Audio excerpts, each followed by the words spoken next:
Hello दोस्तों, कैसे हैं आप सब। मैं आपका दोस्त आशुतोष वैष्णव एक बार फिर से स्वागत करता हूं आपका कोटा संस्कृत क्लासेस में। जी हाँ, आज हम संस्कृत ग्रामर के एक ऐसे टॉपिक को लेके आए हैं जो बहुत ही सरल है और आपको 10th बोर्ड के अंदर पूरे के पूरे मार्क्स दिला के जाने वाला है। जी हाँ, यहाँ से किसी भी बच्चे के एक भी मार्क नहीं कटेगा, ये मेरी गारंटी है। आप इस वीडियो को एक बार पूरा देखिएगा। प्रत्यय, सफिक्स, क्या होते हैं सफिक्स, आइए जानते हैं। संस्कृत में वे शब्द जो किसी शब्द के अंत में जुड़ करके उनके अर्थ को परिवर्तन कर दें या उसमें कुछ परिवर्तन लेके आए, उन्हें प्रत्यय कहते हैं। उपसर्ग और प्रत्यय में हमेशा डाउट रहता है कि उपसर्ग आगे लगते हैं कि पीछे लगते हैं। आपने प्रत्यय पढ़ा होगा, पहले भी पढ़ा होगा या दूसरी लैंग्वेज में भी पढ़ा होगा। तो प्रत्यय और उपसर्ग,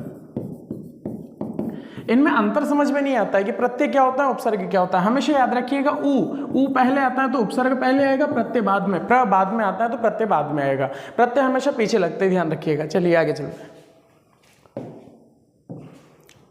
प्रत्यय दो शब्दों से मिलकर बना है, प्रति और अय। प्रति का मतलब साथ में, अय का मतलब चलने वाला, जो साथ में चले, पीछे की साइड में लग करके उसे प्रत्यय कहते हैं। प्रत्यय शब्द का अर्थ होता है साथ में पर बाद में चलने वाला। उदाहरण, दा प्लस तुमुन, दातुम। दातुम का मतलब होता है देने वाला, जैसे दातुम। तुमुन का तुम शेष बचता है, इसलिए दातुम शब्द बना। गुण, वतुप, गुणवान।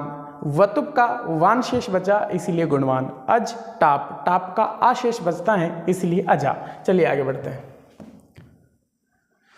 संस्कृत में प्रत्यय तीन प्रकार के होते हैं, कृत प्रत्यय या कृदंत प्रत्यय, तदित प्रत्यय और स्त्री प्रत्यय। क्या अंतर होता है तीनों में? जो कृत प्रत्यय आपका होता है ये हमेशा धातुओं के साथ लगता है। धातु यानी जैसे पढ़ते हैं तो पठ धातु, लिखते हैं तो लिख धातु। इंग्लिश में इसे हम वर्ब के नाम से जानते हैं, वर्ब। हिंदी में इसे हम क्रिया के नाम से जानते हैं। और हिंदी की तो ट्रिक है कि कैसे धातु याद रखें, धातुएं क्या क्या होती हैं। तो हिंदी में इसकी ट्रिक ये है कि जिस शब्द के पीछे ना शब्द लगा हो, खाना, नहाना, धोना, चलना, फिरना, हंसना, गाना, रोना, जिस शब्द के पीछे ना शब्द का प्रयोग हुआ हो वो आपकी क्रिया होती है। इसको संस्कृत में आप पठ, लिख, हंस, गम इस प्रकार से समझ सकते हैं। तो जो धातु में जुड़ते हैं वो कृत प्रत्यय कहते हैं। सीबीएसई 9th में कृदंत प्रत्यय दिया, कृत प्रत्यय या कृदंत प्रत्यय दिया गया है। ग्रेड 10th में सीबीएसई में तदित प्रत्यय और स्त्री प्रत्यय की बात कही गई है। स्त्री प्रत्यय हमेशा शब्दों के पास साथ में लगेंगे, जैसे बुद्धि, बुद्धि शब्द है, कोई क्रिया नहीं है या धातु नहीं है।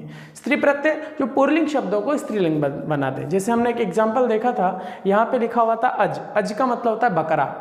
टाप प्रत्यय लगने से अजा शब्द बना, यानी अजा यानी बकरी, बकरी। आगे बढ़ते हैं। Important suffix for grade 10th। दो ही प्रत्यय की मैंने आपसे बात कही थी, सफिक्स तदित प्रत्यय और स्त्री प्रत्यय। तदित प्रत्यय के मतुप, ठक, तव और तल, ये चार प्रकार आपको दिए गए हैं। स्त्री प्रत्यय के टाप और गीप, यानी ग्रेड 10th की अगर हम बात करें तो 6 प्रकार के प्रत्यय यानी 6 टाइप आपको प्रत्यय के पढ़ने हैं। चलिए शुरुआत करते हैं। तदित प्रत्यय, जो प्रत्यय क्रिया को छोड़कर अन्य शब्दों के साथ लगता है, वो संज्ञा हो सकता है, सर्वनाम हो सकता है, विशेषण हो सकता है, कुछ भी हो सकता है, लेकिन धातु नहीं होनी चाहिए, वर्ब नहीं होनी चाहिए। चलिए, जैसे दया प्लस वतुप, दयावान। आगे बढ़ते टाइप ऑफ तदित प्रत्यय, टाइप ऑफ तदित suffix. There are 4 types of तदित suffix given in the 10th grammar CBSE. मतु प्रत्यय, ठक प्रत्यय, तव प्रत्यय और तल प्रत्यय, जैसा मैंने आपको बताया है। चलिए आगे चलते हैं। मतु प्रत्यय क्या होता है? मतु प्रत्यय का जो प्रयोग है वो वाला या वाली अर्थ में होता है, यानी जब भी आप इसको किसी शब्द के साथ लगाएंगे तो उसका बनेगा वाला या वाली। जैसे बुद्धि में मतु प्रत्यय लगा तो बुद्धि वाला या बुद्धि वाली, बुद्धिमान। उदाहरण देखिए, शक्ति प्लस मतुप। मतुप का हमेशा मत, मान, मति, ये 3 शब्द शेष बचेंगे, जैसे शक्ति, मतुप। शक्तिमत, शक्ति वाला, शक्तिमान, शक्तिमती और शक्तिमत। इसका मीनिंग जो है वह वाला या वाली अर्थ में बनेगा। जैसे शक्तिमती का मतलब शक्ति वाली स्त्री। ये पुल्लिंग, स्त्रीलिंग, नपुंसकलिंग तीनों लिंगों में चलता है। तो देखिए, शक्ति मतुप मतलब शक्तिमत, शक्ति वाला, शक्तिमान, शक्तिमती, शक्तिमत, ये इसका अर्थ है, हिंदी में अर्थ है। जैसे श्रीमतुप, श्रीमत, श्रीमान, श्रीमती, ये इसका अर्थ है श्री वाला। श्री का मतलब होता है धन या पैसा वाला। चलिए इसका स्क्रीनशॉट ले लीजिए एक बार। बहुत बढ़िया, चलिए आगे बढ़ते हैं।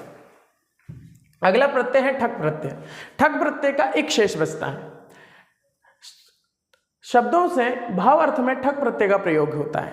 जैसे धार्मिक, धार्मिक कोई चीज नहीं, कोई वस्तु नहीं है, ये केवल भाव है कि हाँ ये वो व्यक्ति है, वो बहुत धार्मिक है, तो इसमें एक प्रत्यय लगा है। एक का मतलब होता है ठक प्रत्यय। ठक का हमेशा एक शेष बचता है। ठक प्रत्यय में ठक का एक हो जाता है। ठक प्रत्यय लगने पर आदि स्वर की वृद्धि हो जाती है। सबसे महत्वपूर्ण बात है, अगर प्रथम वर्ण में अ आया हो तो आ हो जाएगा, ई आया हो तो ऐ हो जाएगा, उ आया हो तो ओ हो जाएगा, औ हो जाएगा। देखिए कैसे, जैसे अध्यात्म, अध्यात्म एक शब्द है, धातु नहीं है, ध्यान रखिएगा। धातु हमेशा कृत प्रत्यय में प्रयोग होगी। अध्यात्म एक शब्द है, उसमें हमने ठक प्रत्यय लगाया। हमें पढ़ाया गया था कि ठक प्रत्यय का एक जुड़ता है तो हम आध्यात्मिक लिख सकते हैं, परंतु जो प्रथम वर्ण है इसके हमें जो मात्रा है वो बढ़ानी है, आगे करनी है। तो अ है तो अ की मात्रा को हमें क्या करना होगा, आ करना होगा, इसीलिए शब्द बनेगा आध्यात्मिक। ठक प्रत्यय से एक जुड़ा और अ की मात्रा में क्या हुआ, वृद्धि हुई, आध्यात्मिक। भौतिक जीवन से परे जीवन का अनुभव करना आध्यात्मिक था। तो इसका पुल्लिंग स्त्री नपुंसकलिंग में कैसे चलेगा, आध्यात्मिक, आध्यात्मिकी, आध्यात्मिकम। जैसे शब्द है अस्थि, अस्थि में ठक प्रत्यय जुड़ेगा तो आस्तिक है ऐसा मानने वाला, आस्तिकः, आस्तिकी, आस्तिकम। जैसे इतिहास, इतिहास में ठक प्रत्यय जुड़ेगा तो ऐतिहासिक, क्योंकि ई आगे आया है तो ई का हमने आई में चेंज कर दिया, ऐतिहासिक, इतिहास पढ़ने वाला, ऐतिहासिकी, ऐतिहासिकी, ऐतिहासिकः, ऐतिहासिकी और ऐतिहासिकम। चलिए आगे बढ़ते हैं। तव प्रत्यय, तव ये तीसरे नंबर का प्रत्यय है तदित प्रत्यय का। भाववाचक संज्ञा बनाने के लिए जिन शब्दों में तव प्रत्यय का प्रयोग किया जाता है, तव प्रत्यय से युक्त शब्द नपुंसकलिंग होते हैं। जैसे कुशल, तव, तव का त्वम शेष बचता है, लिख लीजिएगा, तव का त्वम जुड़ता है, ठीक है। अध्यात्म में जैसे कुशल में तव प्रत्यय जुड़ेगा तो शब्द बनेगा कुशल त्वम। कटु में तव प्रत्यय जुड़ेगा तो शब्द बनेगा कटुत्वम। गुरु में तव प्रत्यय जुड़ेगा तो शब्द बनेगा गुरुत्वम। इस प्रकार से आप भी कर सकते हैं, जहां भी तव प्रत्यय आ जाए आपको उसमें त्वम जोड़ देना है। चलिए आगे बढ़ते हैं। तल प्रत्यय, भाववाचक संज्ञा बनाने के लिए शब्दों में तल प्रत्यय का प्रयोग किया हो जाता है। यहाँ भाव आएगा, तीनों प्रत्यय में भाव ही बताया गया है। तल प्रत्यय के अंत में टा प्रत्यय लगता है, ये ज्यादा महत्वपूर्ण नहीं है, लेकिन तल प्रत्यय का ता शेष बचता है, ये महत्वपूर्ण है। ये महत्वपूर्ण बात है, ये आप नोट कर लीजिए, लिख लीजिए और या फिर याद कर लीजिए। दोनों प्रत्यय की जो महत्वपूर्ण बात है वो आप याद कर लीजिए। तल प्रत्यय का ता शेष बचता है, तव प्रत्यय का त्वम शेष बचता है, तल प्रत्यय का ता शेष बचता है। बहुत महत्वपूर्ण बात है, याद रखिएगा। चलिए, जैसे गुरु, तल, गुरुता। गुरु में अगर तल की जगह तव प्रत्यय जुड़ता तो क्या हो जाता, गुरु त्वम। बहुत बढ़िया, चलिए आगे बढ़ते हैं।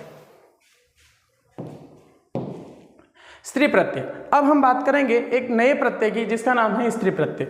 पुल्लिंग शब्दों को जो स्त्रीलिंग में बदल दे, बहुत इजी है, पुल्लिंग शब्दों को स्त्रीलिंग में बदल दे। दो ही प्रत्यय हैं ग्रेड 10th में, 10th के लिए बहुत इजी कॉन्सेप्ट है, केवल दो प्रत्यय हैं, टाप प्रत्यय, ङीप प्रत्यय। टाप प्रत्यय ङीप प्रत्यय में अंतर क्या है, कोई अंतर नहीं है। आप इतना ध्यान रखिएगा कि जो टाप प्रत्यय है उसका आ शेष बचता है, जो ङीप प्रत्यय है उसका ई शेष बचता है। यानी कि टाप प्रत्यय जहां भी आएगा उसमें आपको आ की मात्रा लगानी है, ङीप प्रत्यय जहां भी आएगा उसमें आपको ई की मात्रा लगानी है। देखिए कैसे, ऋकारांत और नकारांत शब्दों में री, ठीक है, इसको छोड़ दीजिए। जिन शब्दों के अंत में री होता है उसका र हो जाता है, ये भी याद रखने वाली चीज है। लेकिन देखिए एग्जाम्पल देखिए, अज टाप, अज में टाप प्रत्यय जुड़ा तो अज में केवल आ की मात्रा आपको बढ़ानी है, जैसे अजा। कोकिल टाप, कोकिल में आ की मात्रा आपको लगानी है, कोकिला। कृपण टाप, टाप के लिए आ की मात्रा लगानी है तो कृपणा। कुशल में टाप प्रत्यय लगाना है तो कुशला। पूर्व में टाप प्रत्यय लगाना है तो पूर्वा। मध्यम में टाप प्रत्यय लगाना है तो मध्यमा। बहुत ही इजी है, चलिए स्क्रीनशॉट लीजिए, आगे बढ़ते हैं। बहुत सुंदर। अगला प्रत्यय आपका ङीप प्रत्यय। इस प्रत्यय का केवल आ जुड़ता है, बस इतना सा याद रखिए, काफी है। धात्री प्लस डीप धात्री, धात्र प्लस डीप धात्री। आपको ई की मात्रा इसमें बढ़ाती है। देखिए सभी में ई की मात्रा आपको लगानी है, बाकी प्रत्यय कोई चेंज होगा नहीं, जैसा है वैसा का वैसा ही रहेगा, केवल आपको मात्रा चेंज करती जानी है। चलिए क्या क्या पढ़ा अपन ने सबसे महत्वपूर्ण, आइए एक बार डिस्कस कर लेते हैं ये चीज। देखिए आज हमने प्रत्यय पढ़ा। प्रत्यय सबसे पहले प्रत्यय पढ़ा सफिक्स। प्रत्यय के सबसे पहले हमने परिभाषा पढ़ी जो हमेशा शब्द के कहाँ लगेगा, बाद में लगेगा। उसके बाद में परिभाषा के बाद में हमने टाइप पढ़े, 3 टाइप, कृत प्रत्यय, तदित प्रत्यय और स्त्री प्रत्यय। उसके बाद में क्या पढ़ा, कृत प्रत्यय आपके 10th बोर्ड के सिलेबस में नहीं है इसलिए मैंने नहीं पढ़ाया है। कृत तदित प्रत्यय आपके 4 प्रकार दिए गए थे, स्त्री प्रत्यय के आपको 2 प्रकार दिए गए। कौन कौन से थे, मतुक, ठक, तव और तल। स्त्री प्रत्यय में 2 प्रत्यय थे, टाप और डी, नीप। ये 2 प्रत्यय दिए गए थे। मतुक का मान, मति और मत, ये शेष बचने वाला है। ठक प्रत्यय का इक शेष बचने वाला है। तव प्रत्यय का त्वम शेष बचने वाला है। तल प्रत्यय का ता शेष बचने वाला है। टाप प्रत्यय का आशेष बचने वाला है। नीप प्रत्यय का ई शेष बचने वाला है। बस इतना सा आप कॉन्सेप्ट याद रख लीजिए, आपको 10th में बोर्ड में इसमें मार्क्स नहीं जाएंगे। ऑब्जेक्टिव टाइप के प्रश्न आते हैं, 5 प्रश्न आते हैं, उसमें से भी 4 करने होते हैं। बस अगर ये टेबल भी आपने याद की तो बहुत ईजी वे में आप ये प्रत्यय कर देंगे। चलिए इसका स्क्रीनशॉट ले लीजिए, बहुत सुंदर। चलिए आगे बढ़ते हैं। तो ये आपका जो टॉपिक था ये था आपका प्रत्यय के ऊपर। एक बार वीडियो यहाँ तक देखने के लिए आपका बहुत बहुत धन्यवाद। इस वीडियो को शेयर कीजिए 10th स्टूडेंट्स के साथ में, या जितने भी आपकी शेयर लिस्ट में हैं उन सबको जिनको इसकी ज़रूरत है संस्कृत ग्रामर पढ़ने की। इसके अलावा भी हम बहुत सारे टॉपिक लेके आने वाले हैं आपके साथ में। तब तक के लिए बने रहिए हमारे YouTube चैनल पे। आप सभी का धन्यवाद।